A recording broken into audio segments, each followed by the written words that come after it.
Seja bem-vindo a Por Trás do Jaleco. Eu sou José Américo, estou com o Dr. Vinícius aqui, hoje com uma convidada especial para falar de um tema legal para esse nosso programa. O tema de hoje é o jovem médico e as desilusões. Vamos falar sobre as frustrações do início da carreira médica. E a gente trouxe uma pessoa bem legal, né, Vinícius? Sim. Para esse assunto extremamente relevante, a gente trouxe a doutora Lícia, psiquiatra, que já está aqui com a gente na Medicel há muitos anos, uma grande amizade e uma profissional sensacional. Tá aí, doutora Lícia, se apresente, por favor. Obrigada, Vinícius, obrigado, Zé. É um prazer estar aqui com vocês nesse videocast para falar de uma coisa muito bacana e que poucas pessoas falam, porque o médico, ele se forma e ele tende a acreditar que os problemas acabaram. Agora, então, é só solução. Vou receber meu salário, vou comprar as coisas que eu quero, já tenho a minha profissão. E não é bem assim, né? A gente sabe que os problemas mudam, mas continuam existindo. É verdade. E fala um pouquinho de você, Lícia. Fala um pouquinho da sua carreira. Você trata com frustração, com decepção, com problemas de ansiedade que afetam muito os jovens médicos. Me fala um pouquinho aí da sua trajetória aí. Como é que você chegou até esse local hoje aqui? Legal, Zé. Bom, eu me formei na Santa Casa, depois eu fiz residência de psiquiatria na USP. E eu fiz 2 faculdades junto. Eu fiz medicina e filosofia. Caramba. Eu demorei 3 anos para passar na faculdade de medicina. E aí, no último ano, eu falei, não, eu não vou mais fazer cursinho, eu vou fazer uma outra coisa. E depois eu penso se eu vou fazer medicina ou não. E aí eu prestei medicina e prestei filosofia. E entrei nos 2, né? Caramba, ao mesmo tempo? Ao mesmo tempo. Em paralelo. E você fez onde, filosofia? Fiz a São Judas. Tá. E aí eu falei, deixa eu ir lá dar uma olhadinha, né? Na faculdade, como que é. E aí eu fui gostando. E até um jeito de me compensar dos 3 anos perdidos no cursinho. E aí fui fazendo, aí depois já foram 2 anos, 3 anos, eu falei, que agora eu vou me formar. Mas você conseguiu se formar em filosofia também? Eu me formei em filosofia no 4º ano da medicina, e aí comecei o internato de férias. Olha Alguém só. tinha que começar o internato de férias. Eu falei, eu começo, porque eu tinha acabado de entregar trabalho de conclusão de curso. Que então legal, eu me formei hein? primeiro em filosofia, depois eu me formei em medicina. Então, realmente, é a pessoa, né, ideal para juntar, falar sobre desilusão, né? É. Sobre aspectos de psiquiatria, tudo, né? Sabe Porque olhar a a vida base da da medicina, psiquiatria é a né? filosofia, né? É A base da psiquiatria, né? Que pensar de Freud, é tudo a filosofia, né? Sem dúvida. E é uma faculdade muito bacana que te dá subsídio de leitura e de compreensão para o resto da sua vida. Sim, né? fundamental. Bom, depois eu fiz residência e fiz uma pós-graduação em medicina legal. Fiz psiquiatria, fui para psiquiatria forense, trabalhei uma época com laudos e perícias. E aqui na Medicel há 17 anos. Caramba. A Alice é uma das mais antigas da Medicel, né? Sócia fundadora. Sócia fundadora, né? Acho que nós 3 aqui somos da velha guarda, né? Da Medicel, né? Não é reunião da velha guarda hoje. Muito bem. Muito bem. Então, Lícia, falando sobre... Você falou uma coisa interessante, que é assim, quando você se forma, acho que seus problemas estão resolvidos. Eu diria até um pouco antes. Eu vi um estrangeiro falando que uma das coisas que ele acha mais estranho do Brasil é que quando o sujeito passa no vestibular, é a maior comemoração do mundo e a galera dá um carro de presente pro filho, porque no Brasil você passar no vestibular, e ainda mais um vestibular de medicina, realmente sela, que é um feito e sela o seu destino profissional. Você vai ficar sempre na elite, né? Então, essa visão do médico existe. Sim. E aí, quando você se forma e que cai na vida real, aí que a sua bola murcha um pouquinho, né? Aquele sonho te joga na realidade, já muda um pouquinho, né? Você vai ter mais obstáculos aí pela frente. Né? Eu acho que as coisas mudaram um pouco, mas quando a gente se formou, tinha aquela coisa, né? A gente é médico, né? Então tinha uma coisa assim, a Alice é médica. Um glamour, né? Não, um glamour, assim, que permeia todas as nossas relações. Claro, né? claro. Se você falar que você é médico, do sim. posto de gasolina até uma consulta médica que você vai com alguém que você não conhece, o olhar é diferente. Sim. E eu acho que isso a sociedade já coloca na gente desde a faculdade de medicina, né? Quando chega e fala, Alicia passou na faculdade de medicina, ninguém comemorou que eu passei na faculdade de filosofia. Muito pelo contrário, falaram que ia me atrapalhar, isso aqui vai te atrapalhar na faculdade de medicina, né? Isso aqui vai te fazer mal, né? Não teve comemoração. Comemoração é de se tornar médico. Então a gente já vem com aquilo. Já vem. Né? Já vem. E já vem o com arquétipo do entorno. médico, né? Junto com o sacerdote, medicina, cura, o Olha, poder mágico, né? Eu me lembro, isso tudo é muito forte, né? Eu me lembro que quando eu me formei, tinha aquele mês de férias antes de começar a residência. Eu estava de férias na praia. Aí a gente conheceu um pessoal novo. O pessoal falou assim: você faz o quê? Eu falei: eu não faço, eu sou médico. Nossa, Aquilo você é arrogante pra caramba. Não, mas foi a primeira vez que eu me dei conta, falando para os outros, do que tinha acontecido com a minha vida. Agora eu era médico. Você sabe que tem um livro muito legal, que é O Olhar e os Livros do Campo, que é do Érico Veríssimo. Né? E ele começa, a cena inicial do livro, que é o Eugênio, que é o protagonista, é uma formatura de medicina. Legal. E o cara sem saber o que vai fazer. Muito bom esse livro. Ele acaba, o livro se desenrola, ele era um rapaz pobre, acaba se casando com uma moça mais rica, pela posição dele, porque ele era médico, entendeu? Então ele consegue ascender socialmente. Então é um livro muito interessante que justamente ele foca nesse ponto que a gente está discutindo aqui hoje, que é você se formou, e agora, né? Quais as suas expectativas? A coisa e aí não vai andar sozinha, né? Você vai ter que fazer alguma coisa. Não basta ser médico, você tem que seguir, né? Vai. E a gente aprende muito pouco na faculdade a gerenciar a nossa vida. Sim. Tanto a nossa carreira, quanto o nosso consultório, quanto os nossos empregos, quanto a nossa vida financeira. A gente aprende na faculdade de medicina. Sim. Né? E medicina como ciência biológica ainda. Eu ainda acho que a medicina é uma ciência mais humana do que biológica. Muito mais humana. E a gente aprende a ciência biológica.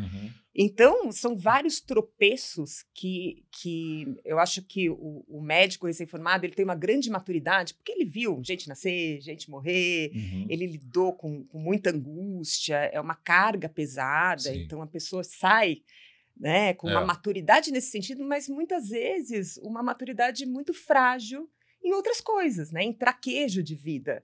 Sim, né? sim. E que acha que o próprio título de médico, né, de ser doutor, vai resolver. E não. E você, Li, você acha então que a desilusão, a frustração do início da carreira tem mais a ver com uma incapacidade dele lidar com os outros aspectos da própria profissão? Você acha que é isso? Que ponto começa a desilusão? Você se formou médico, você pode ir para a residência, então eu acho que esse ponto de você cair na real pode demorar um pouquinho mais quando você acabar a residência, ou você pode se formar e trabalhar. Mas aí, então, o momento que você vai trabalhar, que você vê que você não está com o preparo humano, o preparo de traquejo social, você não está tão preparado para atuar. Você acha que começa aí? Então seria mais uma questão de formação mesmo, do que uma questão, por exemplo, de condições de trabalho. O que, é que você acha? As duas coisas. Tá. Uma questão de formação, até porque a gente, na faculdade de medicina, no primeiro ano, quando você coloca o seu jaleco e vai atender os pacientes já te chamam de doutor. Já. E para os pacientes não faz a menor diferença se você está no primeiro ano ou se você é um residente, por exemplo. Sim. Só que na faculdade a gente está protegido, né? Pelos nossos supervisores, pelos colegas mais velhos. E a gente vai criando, né, essa força durante a faculdade que na hora que você se forma e entra na residência, que você tem o seu carimbo, ou começa a trabalhar, é diferente. Começa a ficar um pouco sozinho, né? Você começa a ficar sozinho. Tomar decisões, né? Tomar decisões, né? Lidar com frustrações sozinho. E a medicina pode ser uma profissão muito solitária. Sim. Muito solitária. Por isso que a gente vê médicos que às vezes não saem de serviços, né, de grandes hospitais. Eles não conseguem desvincular daquilo para empreender ou para ficar só no consultório, para não ficar sozinho. É uma queixa de quem faz só consultório é essa. Estou muito sozinho. Sim. Sou solitário. Acho que com o tempo você aprende a lidar bem com ser sozinho nas decisões e nas frustrações, mas no começo é muito difícil. Então você vem numa coisa muito protegida, com uma faculdade que te dá pouco subsídio psicológico, é jogado no mercado de trabalho que também o seu empregador não quer saber se você tem 10 anos de experiência ou se é seu primeiro emprego. É solitário, porque muitas vezes... no primeiro plantão que eu peguei para fazer, eu cheguei para o meu colega de pronto-socorro, né? Já Pronto-socorro de clínica. Como médica, mas ainda não era psiquiatra. Dava plantão em pronto-socorro geral. Falei, olha, eu sou recém-formada, se eu precisar de ajuda, você pode me ajudar? Ele, não. Que cara legal, hein? Né? Condição de trabalho ótima, né? Não. Solidariedade. Ele falou assim, eu ganho o mesmo que você. Né? A gente vai dividir os pacientes. E aí, com o tempo também, ele acabou virando amigo e foi super bacana. Certo. E aí eu fiquei alguns meses com ele e ele me ajudou muito depois dessa grosseria. E aí, depois, entrou um outro colega psiquiatra para dividir plantão comigo. Falei, pronto, agora já foi, né? E eu fui na UTI conversar com o médico. Falei, olha, qualquer coisa eu posso te perguntar? Você vê? Ele falou, não pode perguntar. Quer dizer, a gente precisa disso. Sim. Não existe nada, um pozinho mágico que faça com que a gente precise de supervisão durante a faculdade e no primeiro dia de formado a gente não precise mais. Mas essa questão de, você falou do serviço, é interessante porque você está protegido, né? Então, você residência, vai aos pouquinhos, né? A gente discutiu isso naquele do primeiro plantão, né? Verdade. Que é uma transição mais gradual. E você falou uma coisa legal, que é assim, como você colocou a situação como médica, você colocou o seu primeiro plantão, que é uma situação que é a primeira situação como médico da maioria absoluta dos médicos formados, é o primeiro plantão. E daí você começa a dar vários plantões. Isso gera um certo estresse, né? Então você falou, você fazia faculdade de filosofia, fazia medicina junto, dava plantão, aí depois fazia residência, fazia outra especialização em medicina legal. Então assim, a carga horária de estudo, trabalho, ela permite que você tenha outros espaços na sua vida ou não. E como é que essa perda dos outros espaços vai influenciar na sua frustração, na sua desilusão? Porque você vai ser um médico, ok, mas vai ser só médico. Eu acho que é uma importância isso aí, você perde a sua vida pessoal, né? Uma carga horária de trabalho muito grande. Mas ao mesmo tempo você está sempre se sentindo com uma certa dívida, né? Assim, se você começa só a trabalhar e não estudar, por exemplo, você começa a ficar para trás. É difícil você conciliar, é um equilíbrio de prato aí, cara. É difícil. Eu acho muito complicado, muito difícil. E isso depende de cada um. Sim. E aí eu acho que vai do traquejo mesmo pessoal, e é legal a pessoa recém-formada já ter esse traquejo para saber equilibrar tudo isso. Porque a gente adoece se a gente só trabalha. É verdade. Né? A gente adoece se a gente não trabalha. Né? Se a gente só passeia. Eu nunca estou assim fazendo isso. Na doença eu não sofro. Não, é porque você nunca fez. Você já tentou? Já você tentou? Trabalha muito. Eu tento, mas eu não consigo. Você trabalha muito. Então eu acho que tem que ter uma consciência de que isso pode acontecer, até porque na nossa profissão, ainda que a nossa profissão é mais favorável, porque no geral a gente não tem empregos em que a gente entra às 6 horas da manhã e sai às 5 horas da tarde engessado. A gente tem vários empregos que a gente pode equilibrar. Então você pode trabalhar de sábado e folgar na quarta, você pode trabalhar mais um dia e folgar no outro, e você pode também trabalhar todos os dias da semana, se você tem algum objetivo financeiro específico, mas aí a que preço? Então, às vezes, vale a pena acelerar, às vezes vale a pena parar. Mas é muito difícil a gente saber administrar esse tempo, ainda mais numa profissão que se você trabalha 2, 3 dias por semana, você é visto como um vagabundo, né? Nossa, não trabalha, não faz nada, né? Aquele cara, não, eu trabalho... Dá 2 plantões. Eu dou 3 plantões de 24 horas seguidas, depois trabalho sábado e domingo. Nossa, esse cara é trabalhador, né? Esse é ponta firme, né? O outro cara não, o cara é meio encostado, né? Então isso não é valorizado. E eu acho que para a mulher isso pega mais, porque você abrir mão um tempo como homem da sua vida afetiva, pessoal, e postergar os seus planos pessoais, familiares, é mais tranquilo. Para a mulher tem um relógio biológico. Então, as questões de maternidade, elas pesam. Então, como é que é você ser mulher e você fazer medicina 3 anos para passar no vestibular, que é o que muita gente demora, depois residência mais 2, 3, 4 anos, e aí você vai jogar maternidade para que idade? Para 30, para 35, para 40 anos. Tem gente, amiga minha, congelando o óvulo para poder fazer mestrado e doutorado fora. Isso tem acontecido. Quer dizer, então isso a própria medicina tem dado uma alternativa, né? Nesse sentido, né? De congelar óvulos, era uma coisa que não se pensava. Mas eu não sei se é o ideal, porque a questão não é só o óvulo, né? A questão é o preparo físico, a energia, né? Para brincar, para não dormir, né? Como é que você, como mulher, assim, e vendo outras mulheres, como é que se lida com isso? Com essa frustração de você ter que adiar esses planos familiares de maternidade? Olha, a gente tem que olhar para a vida também do jeito que ela é. Eu vejo que a gente tem um jogo. A vida é um jogo e a gente precisa jogar, e é legal a gente saber as regras e a gente saber o que espera da gente no tabuleiro mais pra frente. Não adianta ir vivendo. Vamos, deixa a vida me levar. Vamos Não indo bem lá, isso, né? e aí a gente vai vendo o que faz. Tem que ter um planejamento. Uhum. E eu não tive nenhuma dificuldade em ser mãe. Fui mãe com 32 anos e já estava com uma carreira legal, consegui sempre consegui dedicar um tempo à minha filha, nunca parei de trabalhar, mas isso sempre foi uma coisa planejada e que eu já esperava que fosse me demandar um tempo maior, mas era um desejo, era uma das prioridades também na minha vida. Você não abriu mão disso, né? Não. Você Porque organizou. a vida vai engolindo se você não planejar. Sem dúvida. Né? E com planejamento, e isso em todos os aspectos. Porque, por exemplo, eu trabalhei 5 anos sem tirar férias. Caramba. E aí eu me casei e o meu ex-marido falou assim, mas como que você não tira férias? Ele era médico? Não. É médico? Não. Como assim? Você precisa tirar férias. Claro. Tá bom, então eu vou tirar uma semana de férias. Sei lá, acho que uma semana até tirava, entre Natal e Ano Novo. Ele, não, mas então vamos tirar 30 dias de férias. Eu falei, não, mas se eu tirar 30 dias de férias, meu consultório vai falir.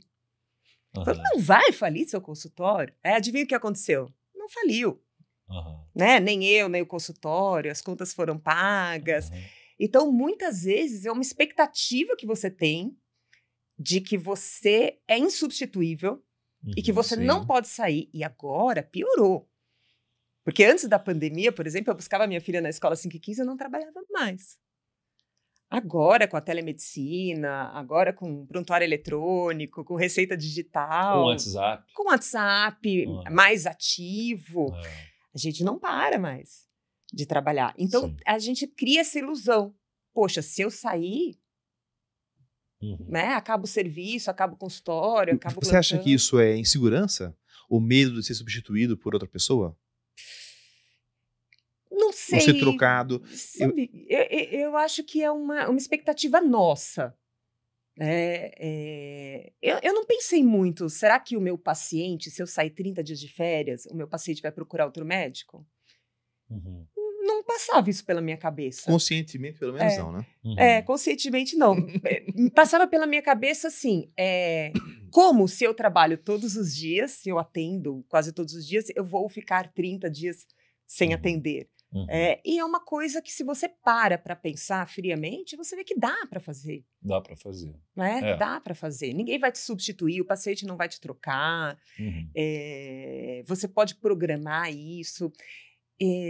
Não sei nem se é uma insegurança nossa. Eu acho que é uma falta, às vezes, da gente pensar que pode ser feito. Sim. Entendi.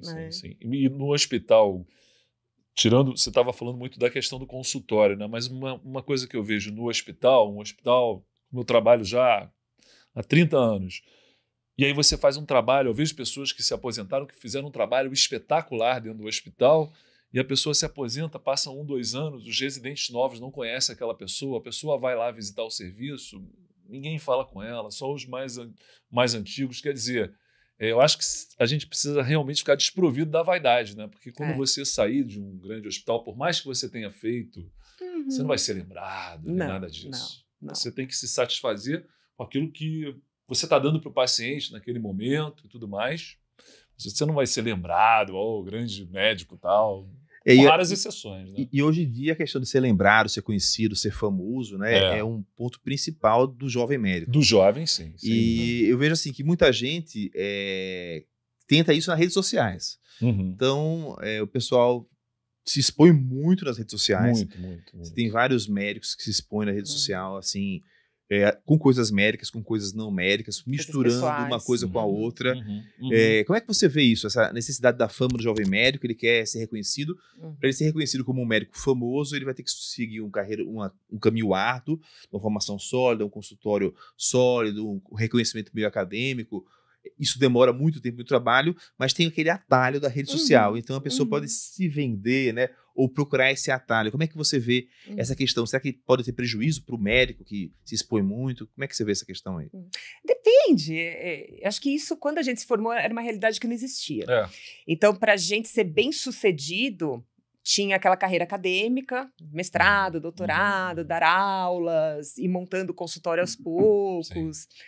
Hoje existe, eu nem sei se é atalho, porque eu acho que quem trabalha com rede social trabalha pra caramba. Sim, produz muito. conteúdo, informa. Uhum. Eu acho que a gente até tem um preconceito com Sim, isso. sim. E é uma maneira de empreender. E é uma Uhum. maneira de empreender fácil, barata É verdade. e muito trabalhosa. Uhum. É, Uhum. Eu vejo os dois caminhos válidos. Era um caminho que não foi apresentado pra gente, Uhum. mas eu acho um caminho válido, porque aquela pessoa que se expõe, que coloca conteúdo, né, que vende cursos, Uhum. ela também está se atualizando, ela também está informando a Uhum. população. Talvez ela não seja aquela pessoa acadêmica, né, que tem títulos. Uhum. Mas será que aquele acadêmico que tem títulos também sempre é um bom médico? Não, eu acho que nem não, sempre. mas eu não digo nem isso. Esse que tá fazendo cursos Como e sofrimento, divulgando. né, da pessoa Eu tô como falando, exposição. como exposição e assim, aquele cara, por exemplo, que vai fazer, vai misturar, por exemplo, fazer danças, ou mostrar viagens, embaladas, ele quer virar uma celebridade misturando com a medicina. Isso é uma coisa como ir esperando uma fama como Mas médico. talvez em torno misture um disso. pouquinho com a personalidade da Verdade. pessoa. Né? Ela, na vida pessoal, ela gosta dessa coisa da exposição, de ser famoso, né? Independente da medicina. Né? Eu acho que pega um pouco E quando isso. você se expõe, você está, claro, né? Você está sempre se colocando em risco para críticas. Sim. Mas eu vejo também que fazer uma carreira acadêmica, começar a doutorado, você também coloca-se em Muito, risco para muito, críticas muito, também. muito. Muito. Mas é que o poder difícil, avassalador, né, da rede social é que é instantâneo, é a pessoa muito te maior, né? cancela de repente, Exato. e você tem que estar Exato. preparado para isso. É aquilo que eu falo.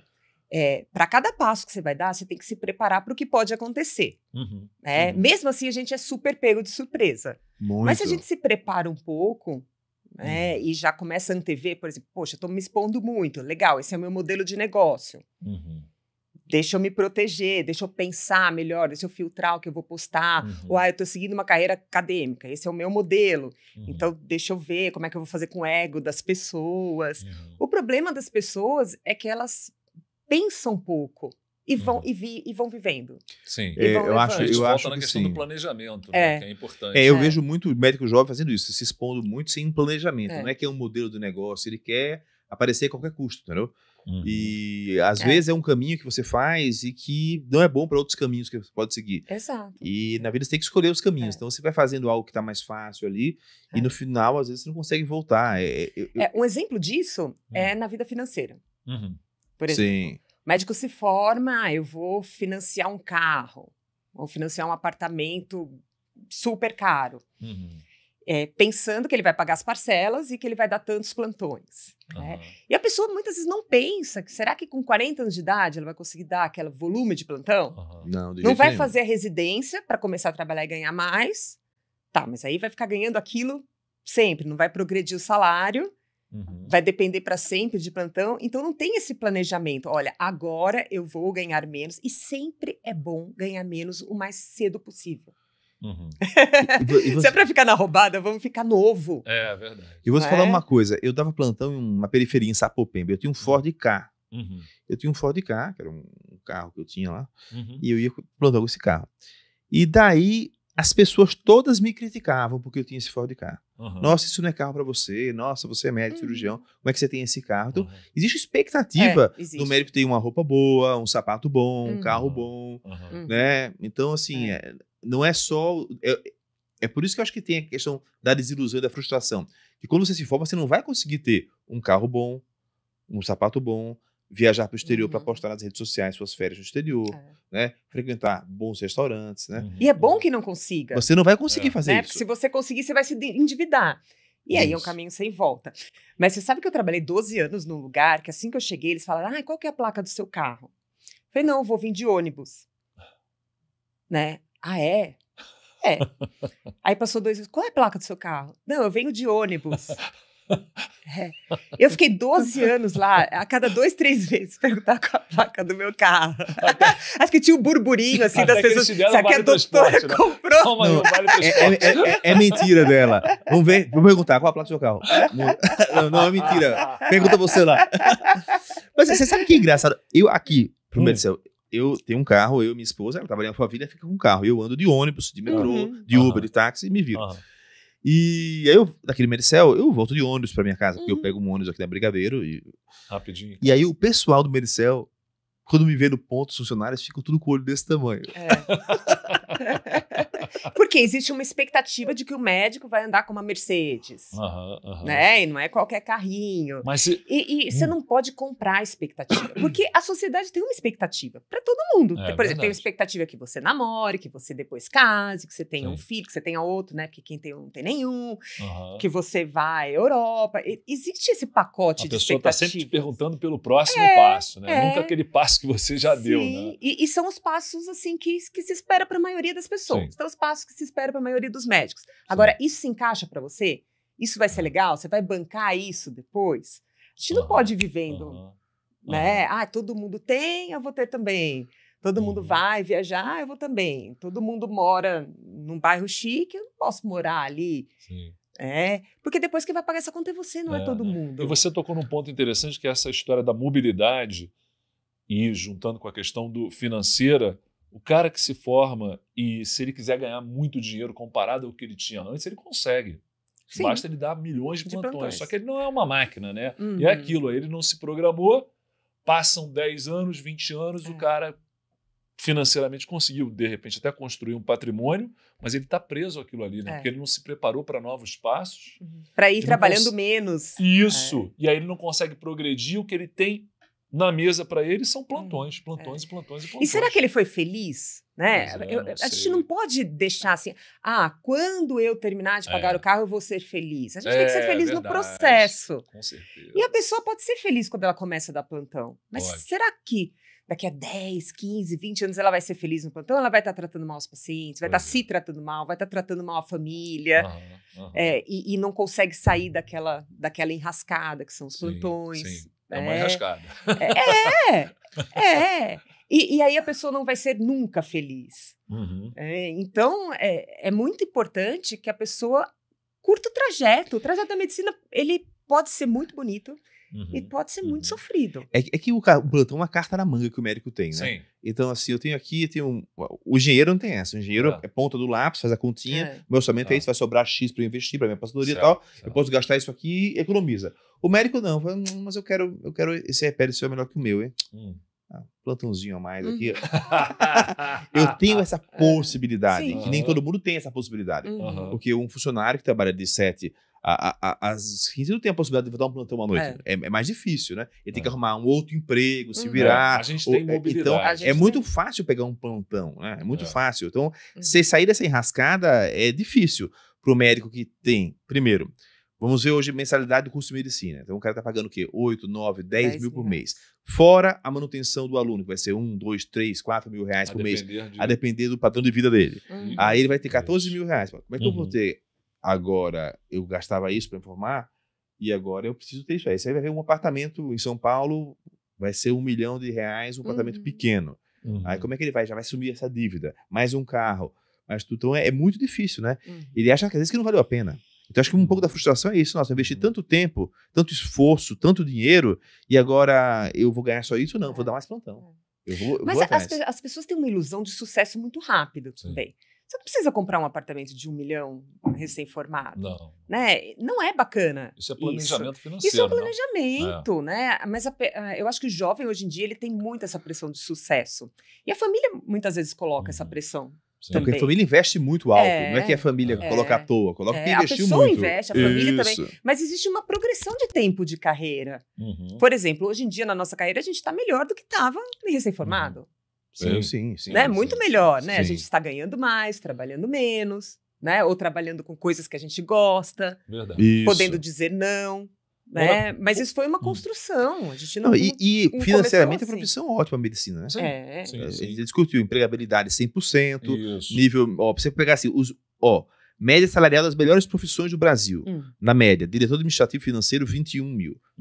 Aí vem diretor executivo, diretor de TI, diretor financeiro, diretor jurídico, esse cara não pode dar plantão. Diretor hospitalar, aí vem plantonista médico. Quer dizer, o primeiro qual é a profissão em que o primeiro emprego? Aí ele falou das, sei lá, 10 profissões, todas são diretor. Tá no top 10, que é o né? cara, é o cara que entrou lá, né? O diretor, ele tem um trajeto grande para chegar a diretor. Quer dizer, depende de quem seja o seu pai, sua mãe também. Mas, no geral, tem um trajeto muito longo. E o plantonista médico, que é o cara que é recém-formado, né? É o primeiro emprego, ele tá aqui entre as profissões mais bem remuneradas. Então, aí vamos ver se você vai aproveitar isso pro bem ou pro mal. Isso. Não é? Porque eu nunca vi alguém que falasse, bom, então eu vou pegar esse plantão extra, porque essa grana eu vou guardar para investir. Não, eu sempre vi a pessoa que falou, eu vou pegar esse plantão extra porque eu quero viajar, porque eu quero trocar de carro, porque eu quero casar, né? Fazer uma festona de casamento. Sim, para consumo e não para planejamento. Não. E aí não adianta também você começar a fazer esse planejamento com 40 anos de idade. É um planejamento que tem que vir. Mas isso talvez seja o mal do brasileiro, de uma forma geral. A nossa educação financeira é muito ruim. É um dos países que tem menor poupança por família, né? As famílias são hoje bastante endividadas, né? Você pega países orientais, você tem 70% das famílias tem da poupança, tipo, 10 meses pelo menos de salário. São preparados para isso. Não tem isso aí. Você sabe que o impacto na saúde mental, quando você passa um perrengue financeiro com 20 anos, é muito diferente de quando você passa com 50. Sim, porque você tem menos bala na agulha. Né? Então, assim, você passar essa dificuldade financeira, esse endividamento, e eu tenho colegas médicos que ganham 20, 25 mil reais e gastam 30 por mês. Né? Poxa, como isso? Né? Com 20, 25 mil reais, tem que dar para você viver muito bem. Claro que tem que dar. Falta um planejamento. Tem coisas que devem ser cortadas, né? E a pessoa não guardou dinheiro, não investiu, né? Para pensar numa saída para aquilo, né? Então, eu acho que a pessoa ela precisa ter um direcionamento com isso e se permitir começar a vida profissional e financeira um pouco no perrengue. A gente tem que viver 1 ou 2 degraus abaixo do que a gente pode viver para ter uma segurança, porque a gente mora num país que tudo a gente tem que pagar. A gente tem que pagar educação, escola, a gente tem que pagar transporte, a gente não tem segurança aqui. Tudo isso. Agora, Lícia, olhando como psiquiatra, assim, o médico, não sei se é uma comparação difícil, mas vamos lá. O médico e a população em geral. Você acha que em termos de saúde mental, o médico ele está um nível abaixo da população em geral ou ele se situa bem? Você tem muitos pacientes médicos? Principalmente esse médico jovem que está nesse estresse, dessas pressões todas internas e externas. Sim. Não sou nem eu que acho, né? As pesquisas falam que o médico e o estudante de medicina, eles têm um índice maior de adoecimento mental e um índice maior de suicídio. Caramba. Eu tenho muitos pacientes, eu já tenho muitos pacientes prestando vestibular para medicina. Caramba. Que é um nível altíssimo de estresse, aí 5, 6 anos de Fala para eles verem nosso podcast, cursinho. Tá? Exato. E tenho muitos pacientes médicos e esse adoecimento da classe médica e do estudante de medicina, acho que tem vários pontos, né? Um dos pontos é o estresse da profissão. Eu acho que é uma profissão muito desgastante. É muito linda, mas é muito desgastante para você entrar na faculdade, para você se formar. Exige muito. Você trabalha muito. Tem que se doar muito. Né? Você lida com vidas, né? É uma profissão de muito risco. De muita insegurança né? No dia a dia. Poxa, quem trabalha num pronto-socorro, um plantão de 24 horas, quanta coisa acontece. Consome. Né? Muita consome coisa. muito. Você às vezes precisa do dia seguinte para se recuperar mentalmente, né? Exato, fisicamente e mentalmente. Exato. E geralmente não tem esse dia seguinte, você já sai e vai para outro trabalho. Porque o médico não se permite o dia seguinte. Não. Né? E tem uma outra questão do adoecimento mental. O médico ele tem o carimbo, então ele se automedica muito. Tem um mau uso disso aí, né? Ele começa se automedicando, então quando ele vai procurar um psiquiatra, ele já tentou, já tomou um monte de medicamento, já tá tomando remédio para dormir, remédio para acordar. Antidepressivo, o pessoal usa muito benzodiazepínico. E aí tem também uma questão da vergonha de estou precisando de um psiquiatra. Ninguém tem vergonha de ir no cardiologista. Tem um preconceito ainda. Mas tem ainda um preconceito. Estigmatizado, né? Nos jovens tem bem menos. Ainda bem, né? Ainda bem, isso tem melhorado. E esse pacote todo faz com que o médico adoeça mais. Mas dá para reverter? Dá, porque olha quanta coisa bacana que a gente tem. Né? Tem entre as profissões mais bem pagas um plantonista, que é o médico recém-formado. Isso. Existe a chance de você fazer bicos, de você mexer com o seu tempo. E tudo bem se você tiver a terça-feira livre e for na piscina na terça-feira, né? Se não fizer nada. Piscina vazia. Exato. E tudo bem se você fizer isso, porque um plantão de domingo paga melhor do que o de terça, então você vai descansar na terça. O que não dá é para abrir mão de coisas essenciais. Sim. Né? Lazer, amigos, encontros, viagens. Sobre abrir mão, tem um aspecto interessante também, que é assim, na medicina, muita gente sai de casa, da cidade, para estudar fora, né? Então, ou na graduação, ou na residência, ou na pós-graduação.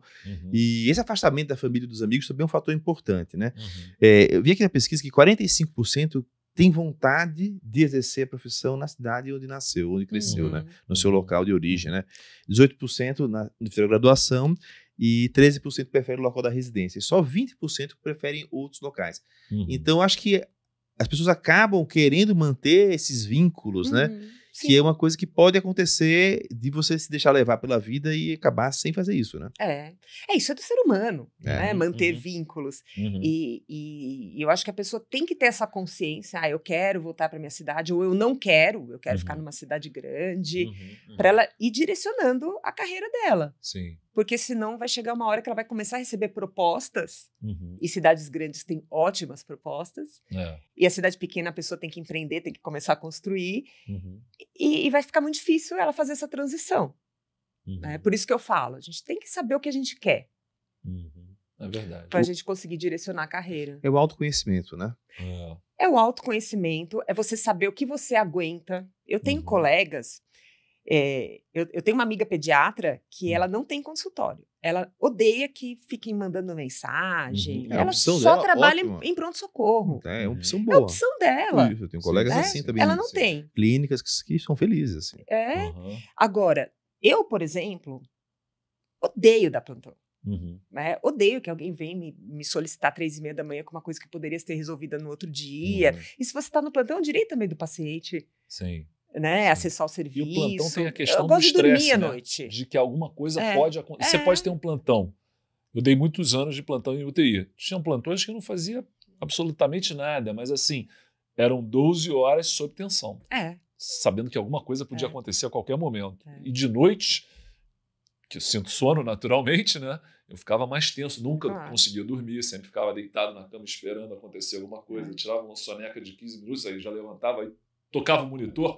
Caramba, o que está acontecendo, cara? CTI e quanto isso, médico que não fala, não, mas esse plantão de sábado é tranquilo, eu não faço nada. Claro que faz, você está de sobreaviso. Claro, não é nem sobreaviso, está em loco. Você está lá. Você está numa cama diferente da sua. Se acontecer alguma coisa, você vai ter que fazer. Você não está na tua casa, você não está curtindo, você não está com teus amigos. Eu sempre gostei muito da plantão, não assim, UTI sozinho. Sempre dei plantão, assim, com equipe grande. Aí eu acho legal, porque tem os colegas, tem a bagunça. Eu acho que tem uma coisa lúdica de turma, né? Muito boa em plantão. Então, sempre um plantão que tem dois clínicos, 2 pediatras, cirurgião, anestesista, todo mundo ali, equipe de enfermagem, tudo. Eu acho que é legal essa coisa da turma, né? Que você perde um pouco. Você falou da solidão, né? Então, você vai fazer um consultório, é uma solidão. Você fica o dia inteiro com o consultório, você e o paciente.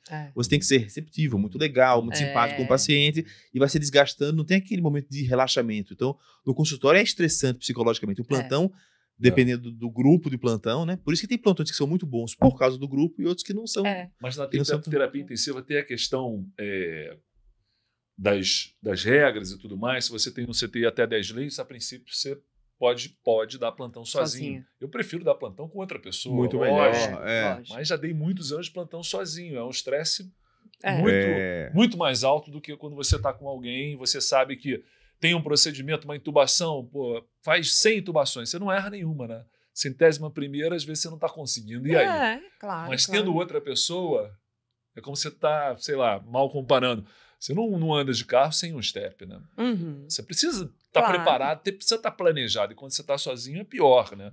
Estressa mais. Estressa. Né? Agora imagina um médico recém-formado, sozinho, né, numa UTI. E o plantão de UTI paga mais. Muitas vezes o cara quer o plantão da UTI pela questão financeira, mas ele vai passar um estresse. Né? E outra, a gente está acostumado a dar plantão Zé dá plantão no HC. Sim. Gente, e a pessoa que vai lá no plantão que não tem luva, que não tem medicação?